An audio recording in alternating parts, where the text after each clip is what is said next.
बिस्मिल्लाहिर्रहमानिर्रहीम। अस्सलामुअलैकुम। एक शख्स ने एक खूबसूरत लड़की से शादी कर ली।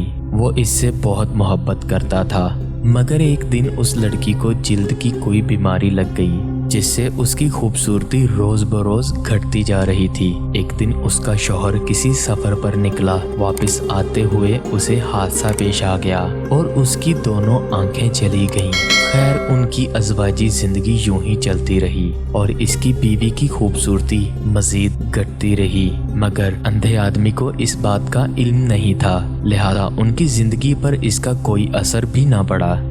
दोनों एक दूसरे को पहले की तरह चाहते थे और एक दूसरे का ख्याल रखते थे। खुदा का करना ऐसा हुआ कि एक दिन उस लड़की का इंतकाल हो गया। उसका शौहर निहायत गमगीन था। उसने अपना सब कुछ फरोख्त कर डाला और इस शहर को छोड़कर किसी दूसरे शहर जाने लगा। तो जाते हुए एक शख्स ने पीछे से आवाज दी और कहने लगा, अकेले कैसे जाओगे? अब तक तो आपकी बीवी आपकी मदद करती रही, आपका ख्याल रखती रही और आपकी आंखें बंद रहीं। अंधे आदमी ने जवाबन कहा, मैं अंधा नहीं था, मगर उसे ऐसा दिखा रहा था जैसे मैं अंधा हूँ, क्योंकि अगर उसे ये पता होता कि मैं उसकी बदसूरती देख सकता हूँ तो ये एहसास उसे उसकी बीमारी से ज़्यादा तकलीफ देता।